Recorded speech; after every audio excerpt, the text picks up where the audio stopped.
Still debating on how I'm gonna get it done. But I'll make it happen though. You got your you did get your World Series tickets? Oh yeah, I got World Series tickets and Cavs tickets. The basketball team's done it. The baseball team's doing it. Have a great opportunity to get it done. Our football team, we're not there yet. So, but all those teams were built to where they are now today. So we're in our stage. I told you I learned that word. We're in our stage too. So we got to get there. But that's the goal. Is to win a championship. It's so bittersweet. I mean, I love it. I'm so happy for the Cavs, so happy for the Indians. At the same time, one professional sports team in the same city where they're doing a lot of successful things. So it pushes us, man. We want to be successful. We want the city to, embrace the Browns. We know that this is a football town, but we want to start getting some W's so they can, show the same love and support that they've been showing for the other teams. We're going to get there. I didn't say it was going to happen this year. I said we have a lot of work to do, and I keep saying that too. So I get it. That's what we all are chasing, and obviously, like I said, the basketball team's done it. The baseball team has an opportunity to do it, and we're going to do it here at some point. I feel very comfortable and confident in that.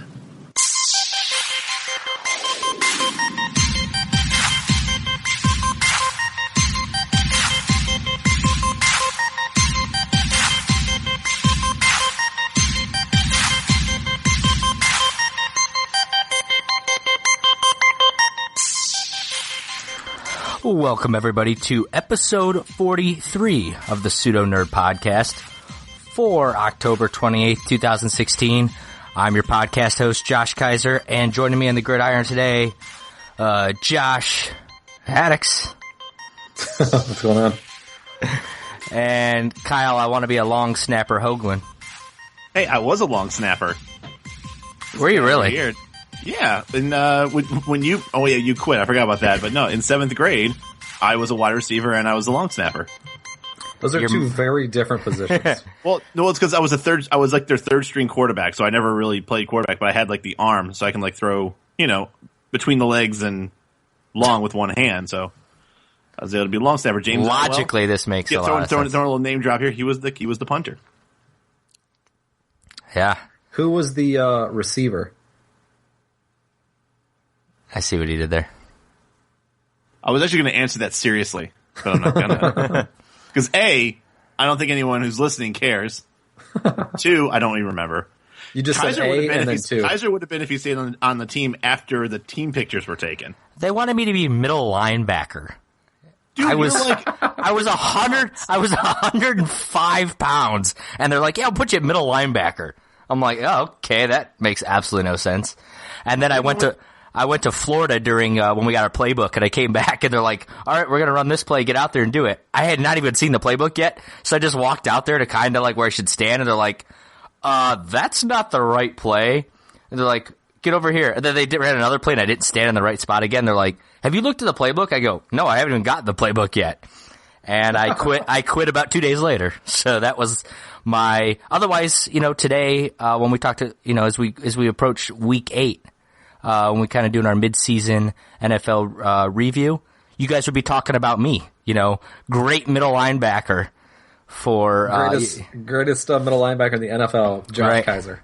But bunch of untapped potential. That trip to Florida cost me, just like that trip to Florida last week cost me episode 42, where you guys discussed the World of Warcraft podcast, which I'm sure we got a lot of love on the social media about. You missed a doozy. Yeah, you missed a doozy. It's been echoing about the hallways. The halls of valor, if you will. Nice. Get it? Kaiser doesn't know what that means, but no idea. Does not. Also, if I sound a little weird, I've had a bit of a sore throat cough that kind of has been sort of just intermittently annoying me for basically halfway through vacation last week, as well as this week. So, and I haven't really got a chance to relax and try to recover from it. So, apologies in advance for that. You should be sorry. We'll see. We'll see if the PMPers, forgive you. We'll see. Hope you feel better though. Yeah. Well, thanks. Me too. Hopefully, matter of time here. I took a shot of Tennessee Jack Daniel's Tennessee Honey whiskey. That's your favorite. That's your favorite whiskey, bro. That's right. You know, it's nice at this time. When you're not feeling well. Did some NyQuil just before the podcast, so I should be alert and ready. You were definitely prepared to do an hour-long podcast. You just dropped a bunch of sedatives and whiskey. It's the only way I can get through talking to you guys for an hour. Yeah, that's why I got myself a Harvest Patch Shandy. Did you pick that up from Billy's Mart? No, it was actually just dropped off. We had a pumpkin carving party or whatever at our place. Man, things are getting crazy out there at the Hoagland residence. Seriously. Hey, I can't help it that I'm a social butterfly. I guess so. Did you were you guys watching the World Series and you were cheering on the Chicago Cubs? You know what? If you out here, it's really strange. No, everyone has I don't know. Maybe I can't blame them here, but because of the Cavs, and especially because the Warriors lost in the first game of their season, which I'm sure upsets you greatly. Everybody out here is shitting on Cleveland. I think it's like just carryover hatred. The world is shitting on Cleveland. That's why it's called the Cleveland Steamer. Yep. Yeah, pretty much everyone's against this right now. They did like a radio poll of, what team they think's going to win the World Series and by how many games. And they asked, I think it was like 100 people all day. Of those 100 said the Cubs. Every single one of them. And I think they said 40% of them said in 4 games. Well, 40% are wrong, as we took game one. I feel like that's an emotional pick, not like. I really think this game's going to go at least 6. I think it could go all the way to 7. I think it ends in Cleveland. I think it does end in Cleveland regardless. Well, that said, let's talk a little bit about the World Series before we get into this NFL season. Who you picking, Kyle? Here's my thing. I've been wrong in a good way. So I feel like if I say the Cubs, then maybe it's like a reverse the curse type of thing. Since I said Warriors before. I do think that I think the pitching depth is definitely in favor of the Cubs. It's a shame that we lost a lot of pitchers, and Trevor Bauer is not, he's night and day. You don't know what kind of guy you're going to get out there. So yeah, he looked like garbage. The guy you can really rely on is Kluber. Tomlin's the same way. I mean, Tomlin can give you a solid start, or he won't. It's really tough. Whereas the Cubs have 3 potential aces. If, like I said, if you take Arrieta, Hendricks, or Lester, I mean, all those guys could potentially be aces on other teams. So it's really rough to go 1, 2, 3 against those people. We were very fortunate with getting some timely hits and untimely walks by Lester to win that first game, and also Perez having 2 home runs, which is not his game at all, to hit home runs. So no, that was a good perfect storm in game 1. I'm just going to give a good one more good fuck Jonathan Lucroy right there. Thank you, Roberto Perez. We don't need you, Lucroy. I mean, I tweeted that too. I sure did. Absolutely. The hatred runs deep for that guy. So if you're telling me if someone told me I had to put $100 down, I still feel like the Cubs have the overall stronger team, and I think the Indians like being up against the wall. I think they like feeling like they're the underdog. So I'm still going to treat them as the underdog, and I will go Cubs in 7.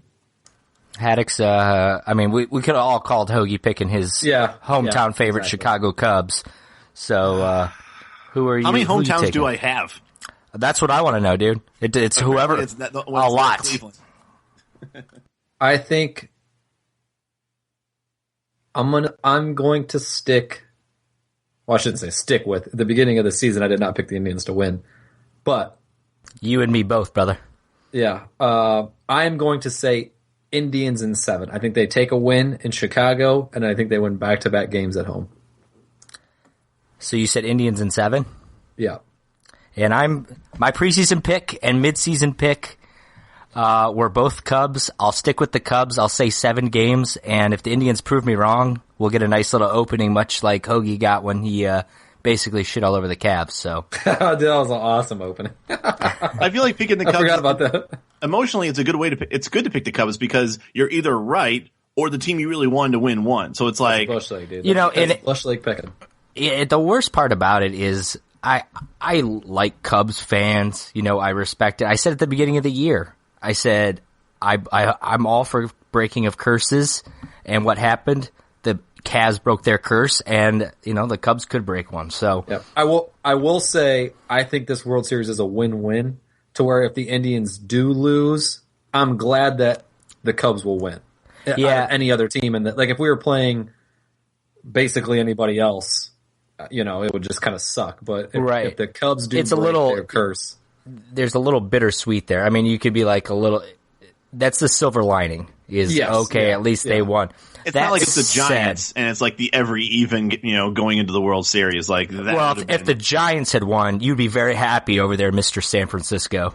Oh hell yeah, I'd be happy about it. I would drop $5,000 for nosebleed seats to go to game. What would probably be Game 3 of the World Series? Hell yeah, I would. See, Mr. Giants fan over here. Yeah, I know. Seriously. No, but what I was going to say is, I feel like the one thing, it's like, okay, yeah, if the Cubs win, they break this long 108 years without a championship, great. But I feel like the Cubs could very well go back and do it again next year. They have a very young team, a very strong team. Like, there's a chance that, like, in another year, two people are going to, like, treat them like the Red Sox and be like, we're fucking sick of them, Where I don't, like, the Indians, to me, while we definitely are built to be successful for the next 2 or 3 years,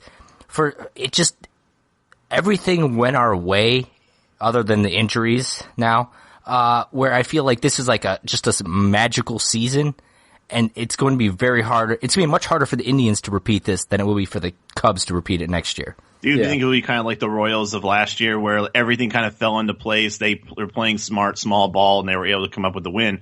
And then, the year later, I mean, they had injury issues. Obviously, they lost a couple of guys. I think they kind of went all in though as well. And, they grabbed a couple of free agent.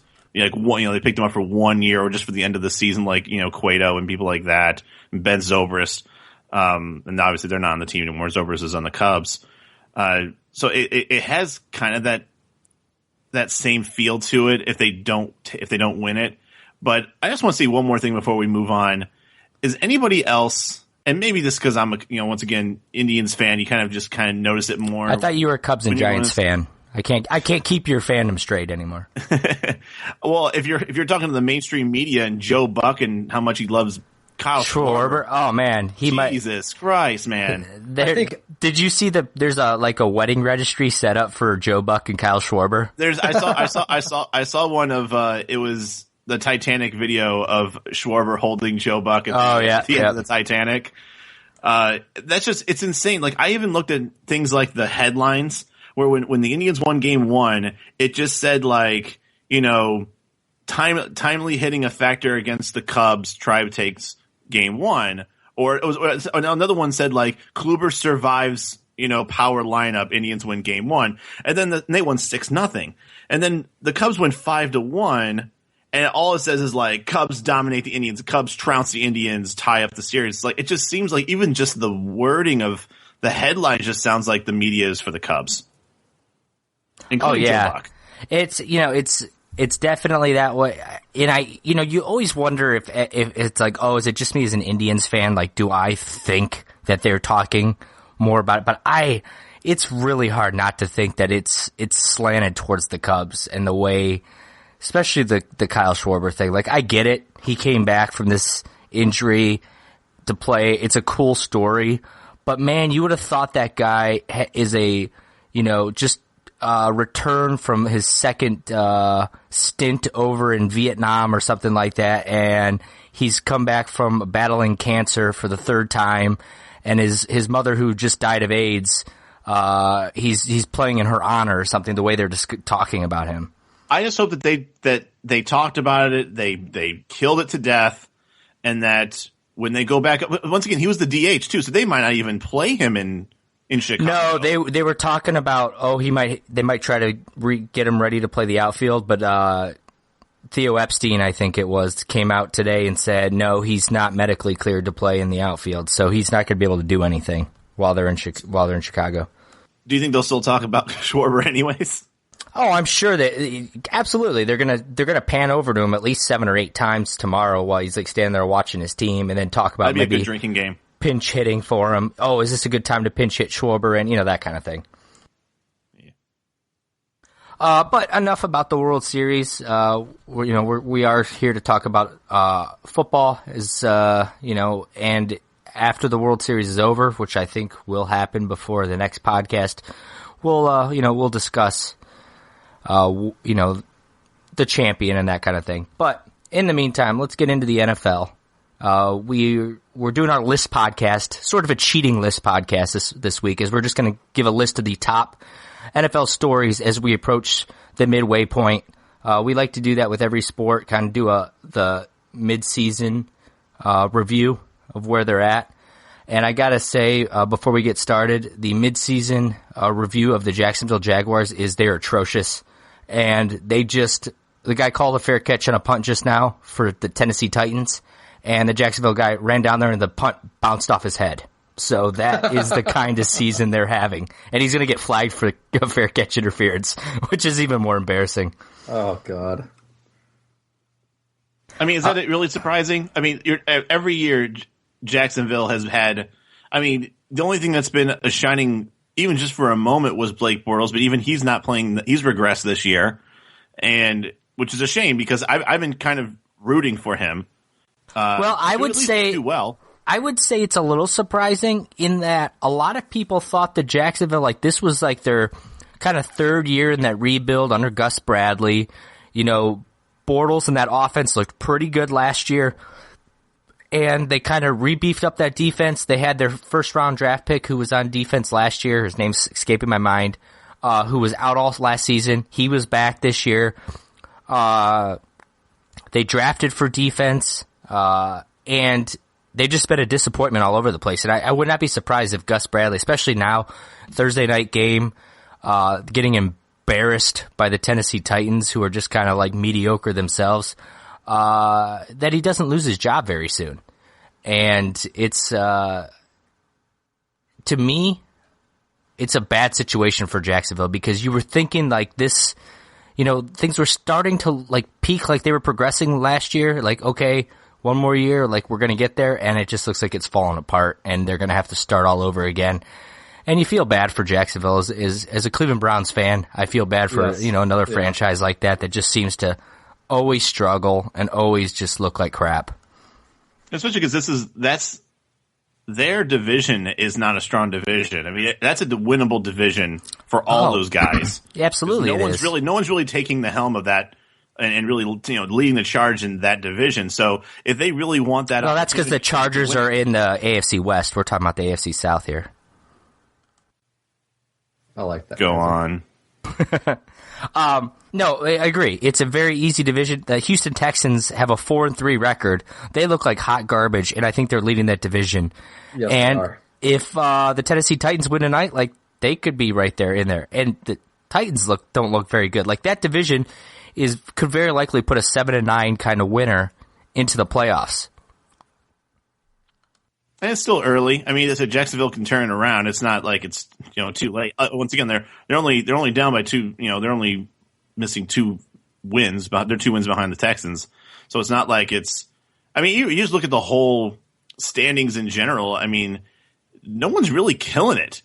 The AFC North even is not killing it. No, there's a lot of you're 7 weeks into football. If a lot of teams are kind of fighting around that 500 range, but there are a couple surprises I think that we need to discuss, and that's kind of our first list topic for me is the biggest surprises in the NFL, and that we could start with my bold prediction when we did our NFL preview was that the Teddy Bridgewater-less Minnesota Vikings would make the playoffs. Well, they lost Adrian Peterson 2 weeks later, and things were looking real grim.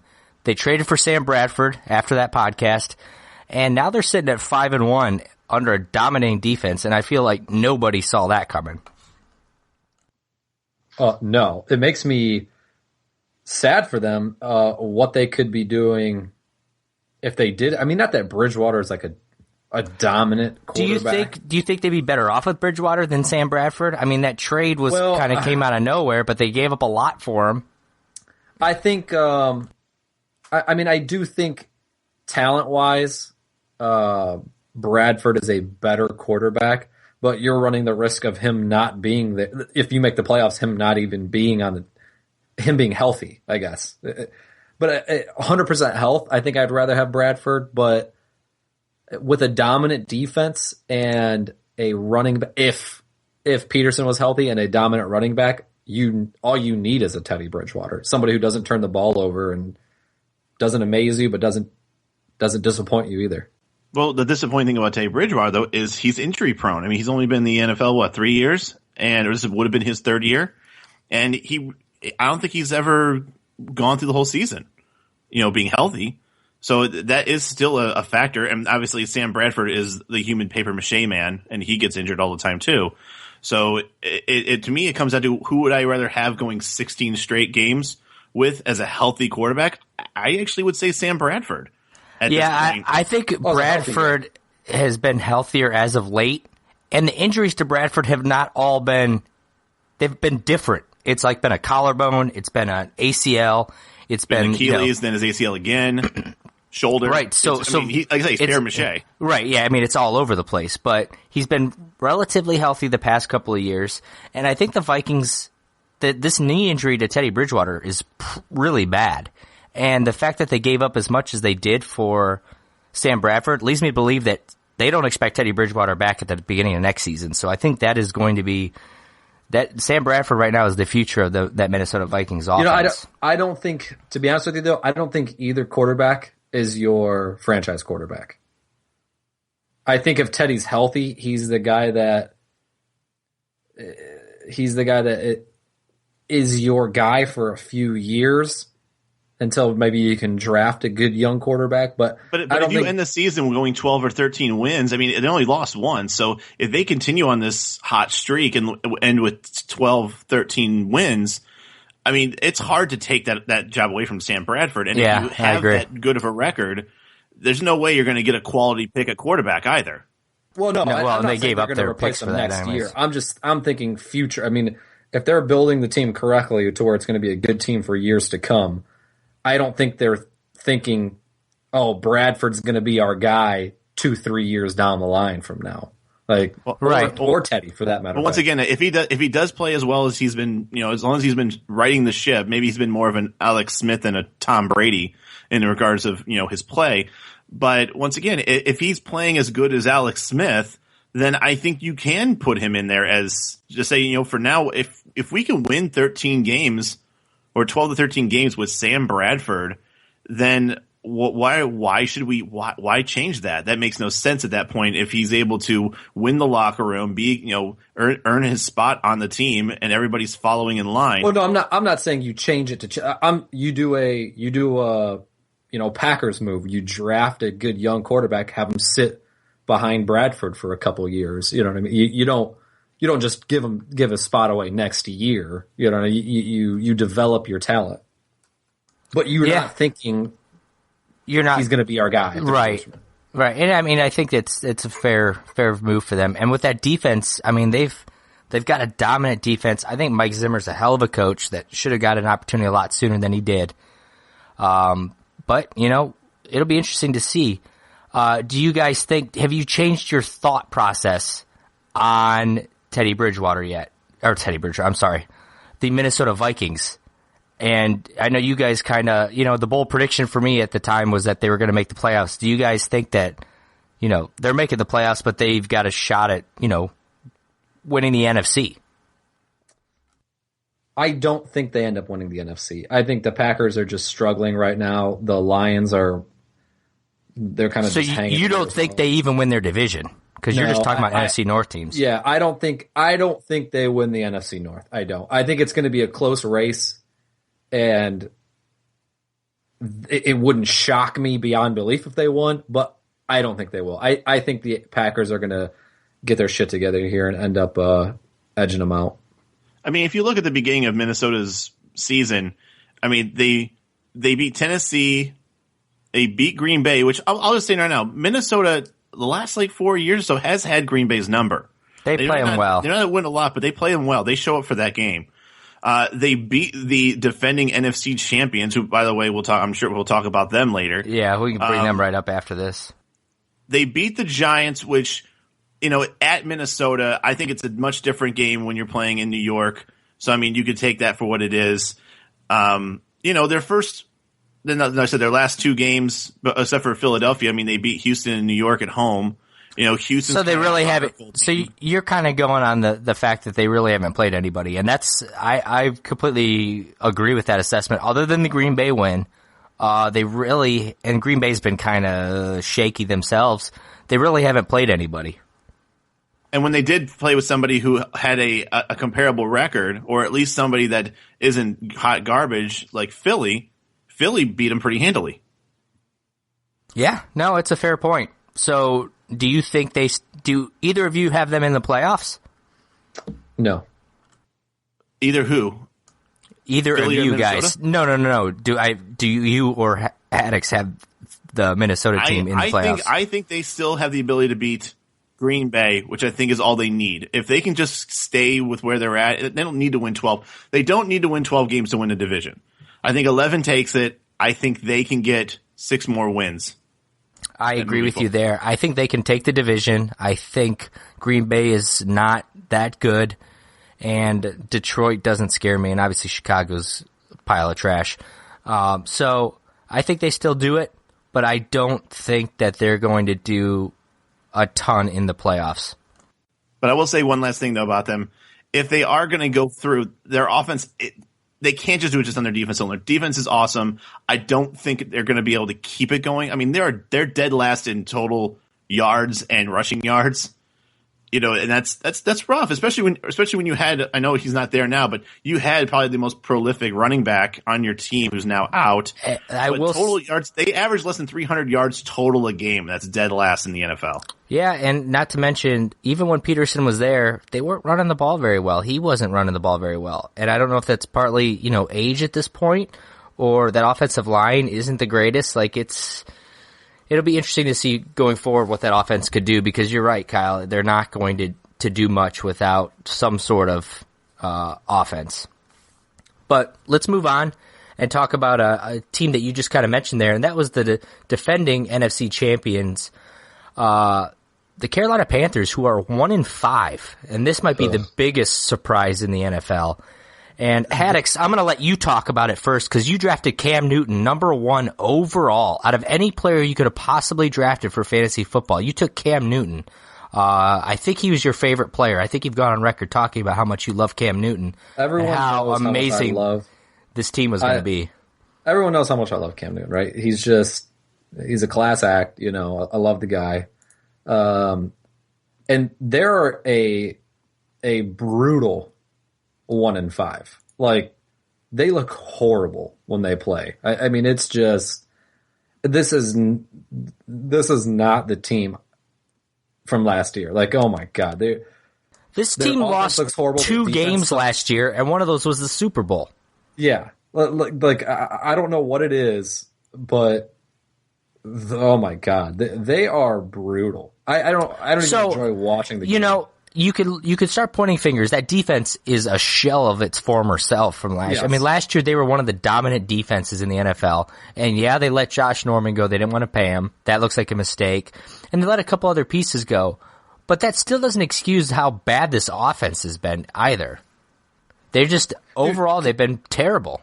The reason I drafted Cam Newton against, all my personal judgments was because he did amazing last year with nothing. I mean, his number 1 wide receiver was hurt. Who was the number 1 wide receiver? Kelvin Benjamin. Oh, last year? Ted Ginn. Yeah, probably Ted Ginn. Yeah, so I mean, and he did amazing. Actually, Greg Olsen was probably their number 1 wide receiver, and he was a tight end. Yeah. And they just look horrible, man. I don't know if it's play calling. I don't know what it is, because I don't pay a lot of attention to Carolina Panther games, so I'm I'm not in there. I don't know what exactly is going on, but they look atrocious on both ends. Their problem is simply their offense is stat-wise fine. They can't score when they need to score. They're not very good at marching down the field and coming up with strong plays. It was always the Saints were always better at marching than the Panthers, I thought. I'll go with that. You fucking asshole. But the thing is, I think what's been really, really unfortunate, last year they had a pretty stalwart defense. Their defense has been averaging giving up almost 25 points a game. And that's a rough thing to do. And once again, you look at who they've played. I mean, hell, they gave up 27 points in a win against San Francisco, which is an anemic team. You should know. That would be your favorite team. Boys. If it wasn't for Oakland Raiders playing so well, you'd have those Niners as your favorite hometown team. I mean, I want to think of it this way: like they've played 6 games so far, and in 4 of them they've scored over 30 points, and 2 of those were losses. You know, they score 33 and 38 against Atlanta and New Orleans respectively, but then they cough up 40 plus to both Atlanta and New Orleans. You're not going to be anybody if you're going to give up 40 points. That's just not going to happen unless you're like Peyton Manning and the Colts, 7 years ago. But Carolina has, or at least they should. I know they lost Norman, but they had, last year anyways, they had a pretty respectable defense, and that helped them. Absolutely. They didn't have to start at the 20-yard line every single time. They were able to, start drives near midfield. So they didn't ask too much of Cam Newton. And yeah, Cam Newton's not been great, but he's still, as far as passing, he's still a top 10 quarterback. He's not, maybe he's expected to be better, but I'm not mad at that he's, 6th in passing. But once again, do you expect more of that from Cam Newton? Yeah, I did. I did. But I think the defense is more of the blame than that's fair. They just don't have the ball long. The Carolina does not have much possession. They didn't have a high possession last year. They just they had faster drives. They only usually average like 5 or 6 plays per drive when they score. Now they're sitting at the 25-yard line most of the time, and they just can't seem to muster up a drive. So I think we're all in agreement that this defense needs to do something, and they're failing. Can they save their season, or are they done? 1-5. I mean, that's tough. rough. That's rough. I mean, I don't know what the statistics are, but I have not remembered a 1-5 team. Especially in a division with the Falcons and the Saints. Like, I mean, the Saints defense is bad too. But what were the Chiefs last year when they reeled off like 10 straight wins or something like that? Yeah, but the problem with that was that they were winning in their own division. They're 0-3 in their division right now. And that's going to hurt them really bad. No, I'm just saying it's very rare, but it's not unprecedented. Because I do think Kansas City did it. But I gotta be honest with you, if they were losing games like, if they were being competitive and just losing, in the 4th quarter by a touchdown or something, I mean, they're just getting their asses kicked. Like, they don't look good at all. No, I completely agree. I don't think I don't see it they're going anywhere now. I thought for sure they'd walk away with this division.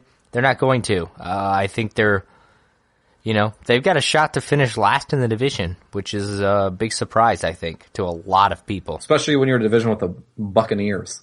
But that has happened a lot in the NFL when you go for the Super Bowl and then the next year there is such a thing as the Super Bowl hangover, but I don't think it's been this bad for a Super Bowl hangover in quite some time. Yeah, I feel like I saw something that like this was some type of record for a Super Bowl team, the following season. I don't know in what regard, but I feel like I saw something. I'm pretty sure I remember when the Giants won the Super Bowl the very next year. I think they started. I mean, after week 8 or something like that, they were like 3-5 or something like that, which is once again, I don't know, that's not 1-5, but they could come back and go 3-5, but they'd have to win both games. But it does happen that's quite a bit. Simple math right there, kids. Yep.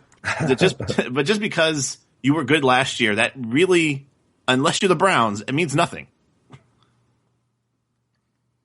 True that. And so let's move off of them and talk about another big surprise, another 5-1 team, and that's the Tony Romo-less Dallas Cowboys.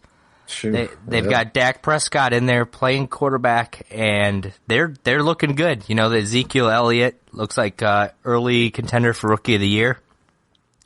looks like the monster that they drafted him to be. They're doing exactly what they did a couple years ago with DeMarco Murray. They're controlling the ball on offense by running, and Prescott isn't turning the ball over. And in turn, their defense stays off the field because their defense is kind of suspect at times. And without Tony Romo, without Des Bryant for most of this year so far, they're sitting at 5-1. I didn't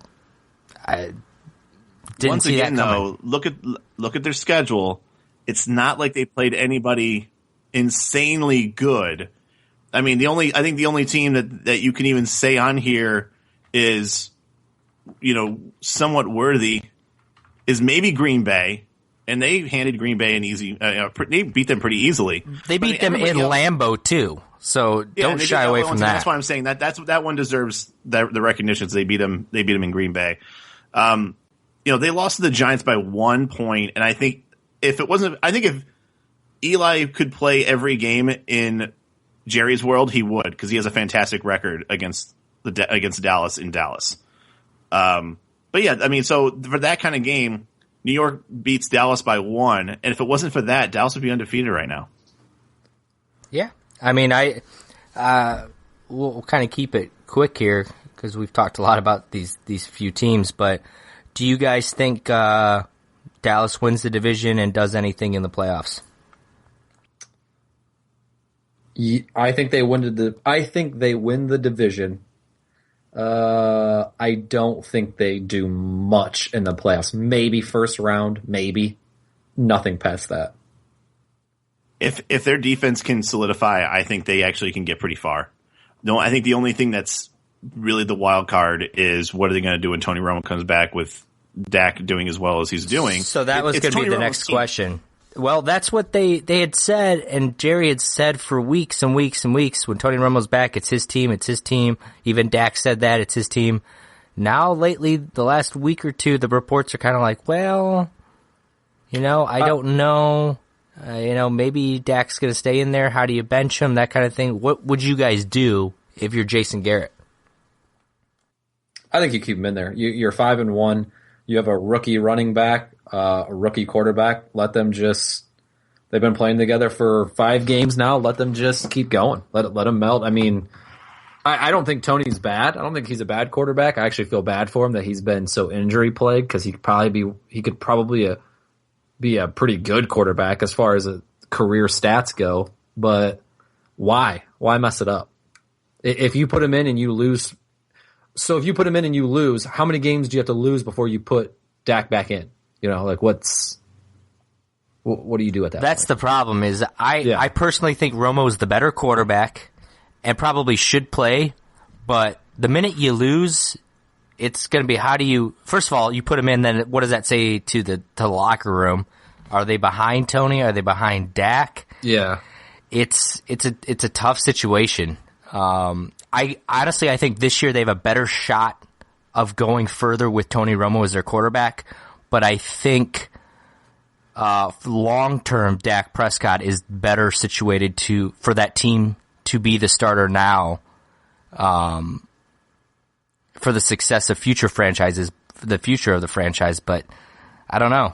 I don't think 6 games is enough still to say that.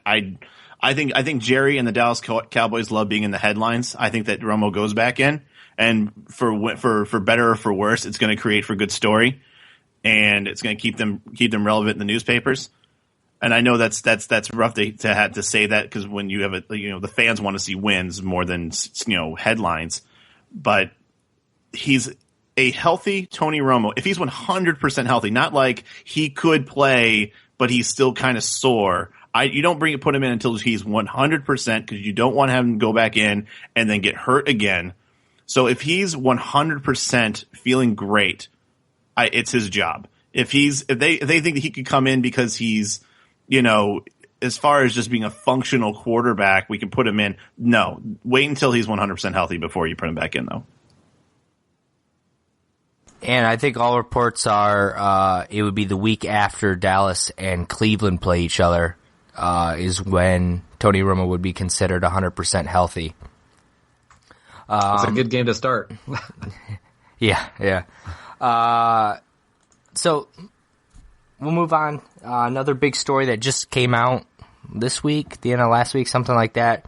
Haddix, your boy Arian Foster just came out of nowhere and decided to retire. You know what? Good for him. Good for him for realizing that what, it's not football's not the rest of his life. He came in, he did his thing in a big way. He got me a lot of fantasy football points over the years. But I don't think it was working for him. I think he was just getting too injured. I mean, he's made enough money. He seems like he was a responsible gentleman with his money.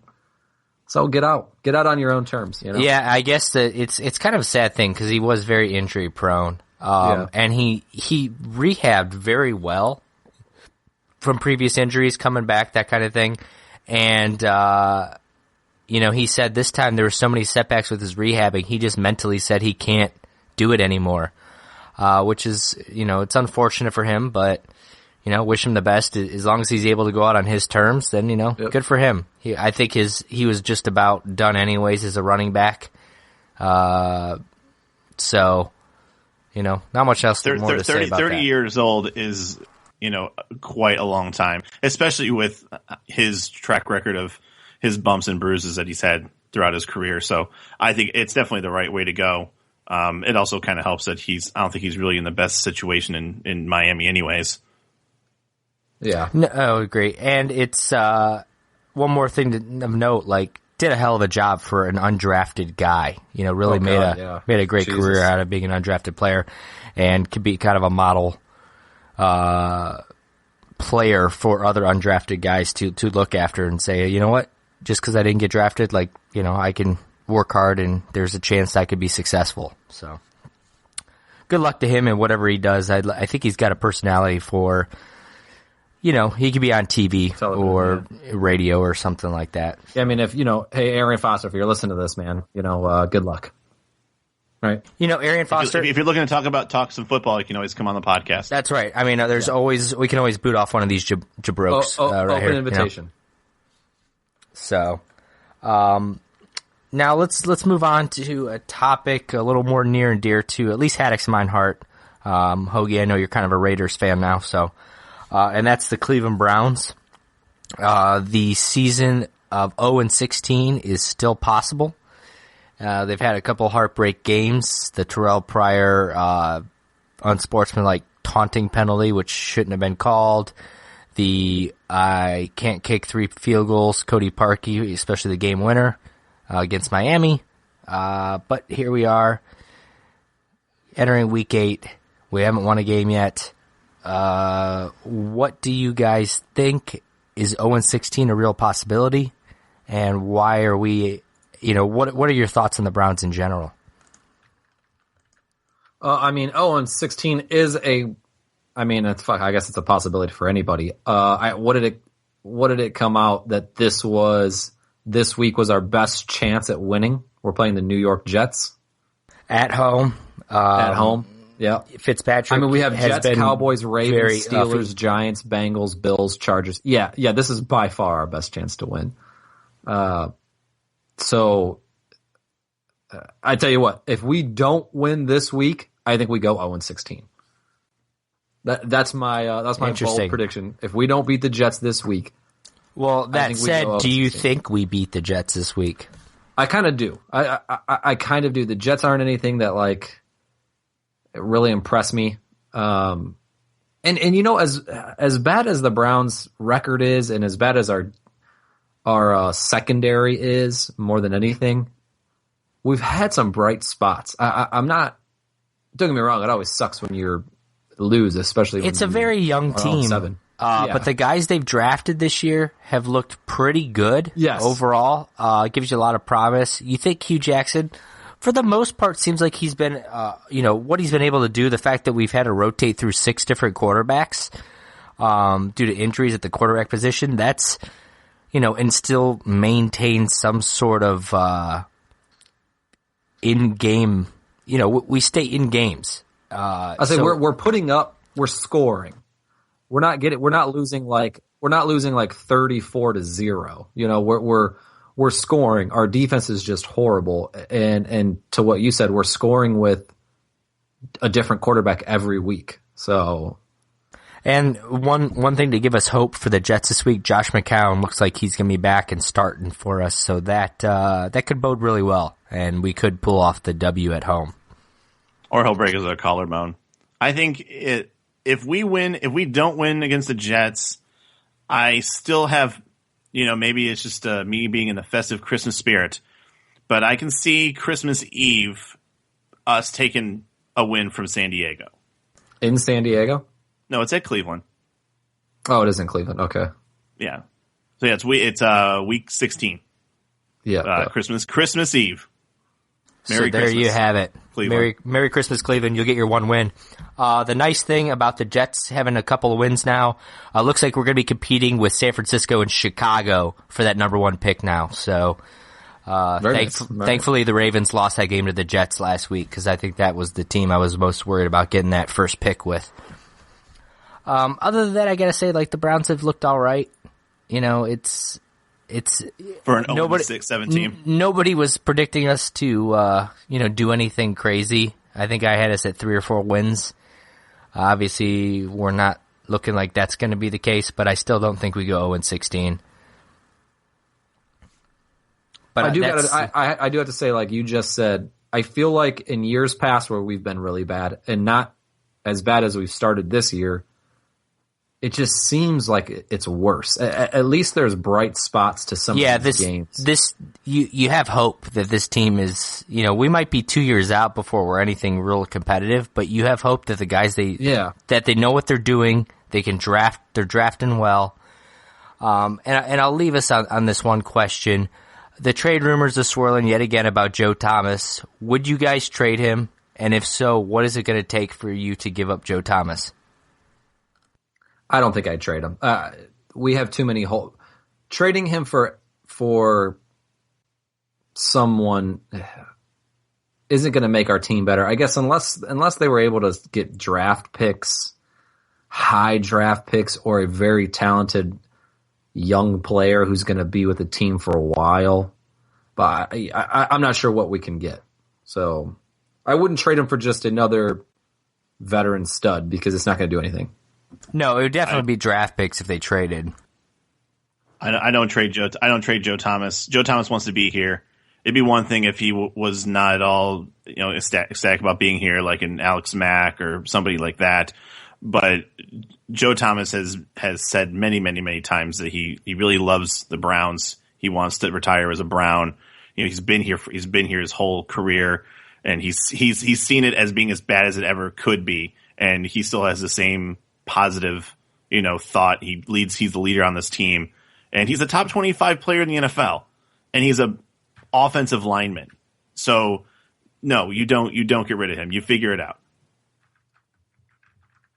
I agree, and I'll say this. People are like, oh, you can get a first-round pick for Joe. Yeah, guess what? You'd have to use that first-round pick for a left tackle because you'd have a big hole exactly. there. Yeah. So why do that? Unless you're getting multiple first-round picks, I don't give them up. And it is, he's a veteran. He's a pro's pro. He's a great guy. He's been here through it all. And I love nothing more than to see that guy succeed with this team. And hopefully in a year or so we can do that for him. I want his name in our stadium. That's what I want. I think he's been the one player synonymous for the Cleveland Browns in a positive way in, as far as the last 15 years. Oh, absolutely. So, yep, hands down. It'd be a shame if somebody else. Yeah, Phil Dawson. I'll say too. I think Joe Thomas won and Dawson too. But we Dawson's playing for the Niners now, I believe, still, right? Yeah, so, he sure is. So at least I can cheer him on if I ever go to one of those games, which I won't. But because they suck right now. You got to go to those Oakland games, huh? Because Oakland Raiders. No, I would rather. One, Oakland's cheaper, and two, it's way closer. Santa Clara is not exactly a hop, skip, and a jump away. Yeah, well, what can I say? I don't know anything about where you live. It's not close to Santa Clara, and it's not close to San Francisco, and it's like really the fans of San Francisco are sick of the 49ers and those guys. Let's move on. There's no sense talking about those guys. All right, then. So we're kind of getting near the end of the podcast. Are there any storylines that you guys want to talk about that we haven't brought up yet? I have a question for you guys, and I guess it's not really a storyline like that's happened, like a main storyline or anything with a player. But I've seen a couple posts on Reddit. Kaiser, you might have seen these. I know, Hoagie, you don't jump on much, but do you think that fantasy football is ruining football? Because I feel like a lot of a lot of people get pissed because a lot of sportscasters, a lot of these sports shows start talking about fantasy points for players, and some people, not a lot of people, complain about that, and that it shouldn't be all fantasy related. And then obviously the big fantasy gurus are like, hey, that's what gets you ratings, people playing fantasy. So how do you guys feel about the whole fantasy thing being brought up? I'll say this. It doesn't need to be brought up by, if Phil Simms and Jim Nantz are calling the game, they don't need to say like, oh, hopefully you have that guy on your fantasy team. Like, it doesn't need to be said. They could call the game as is. But I will say this. The Tennessee Titans and Jacksonville Jaguars are playing on Thursday night. The Titans are blowing them out, 24, 27, nothing 27-0 at halftime. And I'm still watching this game. And why? Because it has fantasy implications. If I didn't play fantasy football and it wasn't a thing, I wouldn't give 2 fucks about this game. So yes, fantasy football is definitely important. Do you think they should talk about it on a sports center, or where they're recapping games and say, hey, this guy... They have their own shows for that. That's what I mean. That's exactly what I was going to say. Yeah, they have their, fantasy football live. They have their, a 2-minute segment with, Matthew Berry on ESPN Sports Center or something like that, can discuss it. They don't need to put it in their normal recaps. That, people who play fantasy will know, like, if they're recapping the game and said, hey, DeMarco Murray ran for 150 yards and 2 touchdowns. Like, people know that, hey, that means he had a good fantasy football day. Like, they don't need to be like, DeMarco Murray scored 22 points in ESPN standard scoring. Like, that doesn't need to be said because it's implied. What makes it weird about that is that ESPN, they do fantasy football. So I understand that they might, as they talk about, all the what happens in all the games and they have all the highlights, at the end they might show like, who are the top 3 performing quarterbacks, running backs, wide receivers, something real quick. Something that wouldn't even take, it's like a minute-long graphic and they're done with it. Something that, like, when you have SportsCenter, it's on for an hour, hour and a half. That's that's just a blip in their rundown.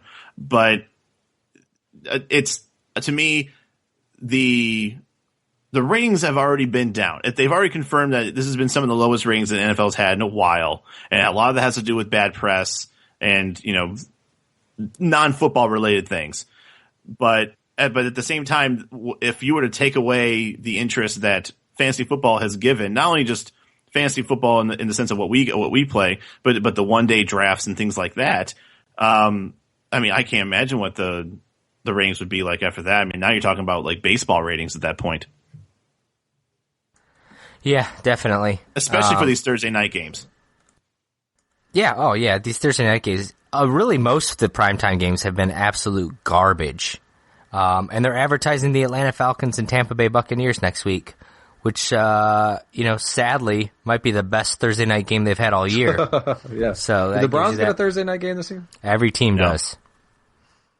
They have a Thursday night game? Yeah, we play Baltimore. Oh yeah, November 10th. Oh yeah. Mm-hmm. Well, that said, I mentioned the Atlanta Falcons real quick. We got a couple minutes left. MVP predictions going forward. Matt Ryan's got to be a front runner. The way he's played under Kyle Shanahan this year, that offense looks fantastic. They look like they've done it against Seattle now. They've done it against, Carolina, which at the time you thought was a better defense. Who is your MVP? Who's your MVP of the season? Not so far, because I think that could change by the end of the year. Who do you guys think's going to take the MVP award?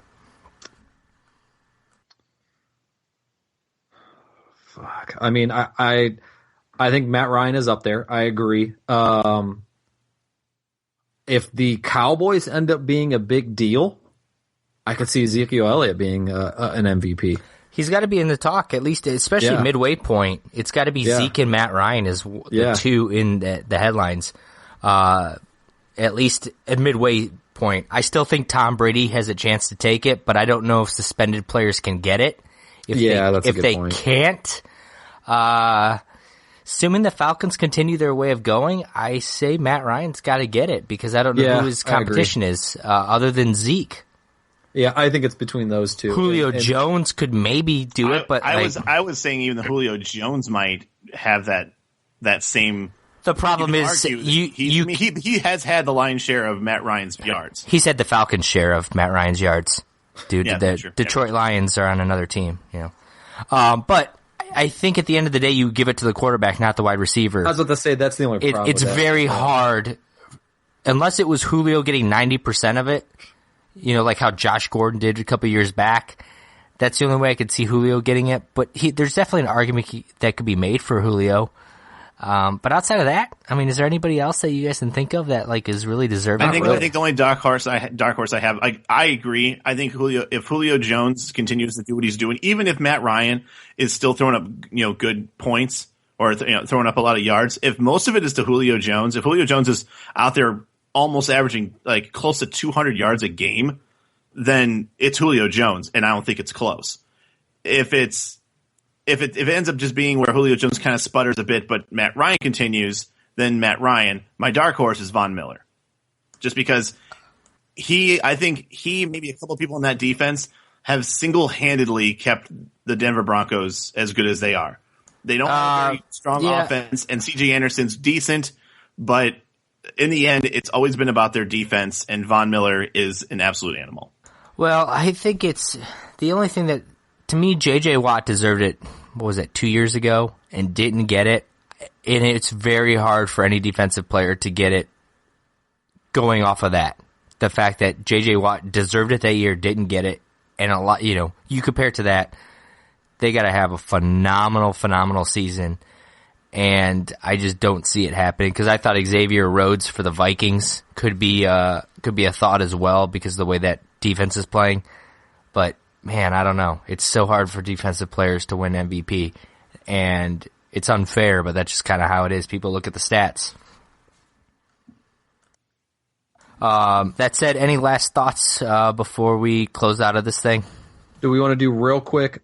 Not even matchup Super Bowl winner with what we know now. Yeah, we can do that. Just state your Super Bowl winner. Not even the matchup. Just who you think is going to win the Super Bowl. I'm sticking with Patriots. I will stick with the Patriots as well. And I know you didn't ask who they were playing, but I picked Green Bay earlier in the year. I don't feel good about that anymore. All right, so who do you think? Who's your Super Bowl matchup? Patriots who? You're picking Patriots. Who did I say before? Didn't I say Packers, Steelers? Was Steelers taking it or something? I believe so, yeah. Yeah. I still think the Steelers can turn their ship around. I mean, they're still winning the North right now. Well, they're out Ben Roethlisberger for X amount of games at this point. So right, that is kind of unfortunate too. I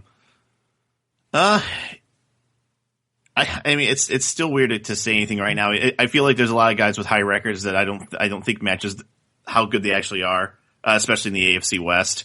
The AFC West has been really weird with 2 5-2 teams, a 4-2, and a 3-4. And yet I don't think the Raiders or the Broncos are going to go that far this year. I honestly, I guess I'd have to just write on you guys and say the Patriots are the best all-around team right now. I'm gonna throw a crazy one out there. I think it's gonna be Patriots Falcons. I think the Falcons do it this year and get all the way there, but I'm gonna go with Patriots beating them. I was thinking that, but I still think Kyle Shanahan sputters in the second half. I'm gonna take Seattle. I'm thinking Patriots in Seattle. Rematch. But I still think the Patriots are the best team in the NFL right now. Yep. I think the best team in the NFC is the Cowboys right now. And just in the the overall, they have a strong enough defense and their offense is surprising and they have a crazy good running back. And they've always had a great, offensive line to back it up. So as long as nothing gets in the way of Dallas going any further, I think Dallas really does have a very serious claim to going to the Super Bowl this year. And there you have it. We'll have to follow up when we get to the playoff time. But in the meantime, that's going to be it for this week. And next week, we enter our month-long topic, And some of you might be a little excited. We're going to spend a month discussing Harry Potter and the wonderful wizarding world around him. We'll discuss Harry Potter, the world. We'll discuss the most recent book. We'll review the new movie as it comes out next month and all that fun stuff as we enter our Harry Potter month. From the home of the 0-7 Cleveland Browns to the home of the Niners, even though Santa Clara apparently is not anywhere near you. I am Josh Kaiser. 5-2 Oakland Raiders. Oh yeah, we'll go with your 5-2 Oakland Raiders. I'm Josh Kaiser. He is Josh Haddix, and he is Kyle Hoagland, and we will see you guys next time. Have a good Friday. See ya.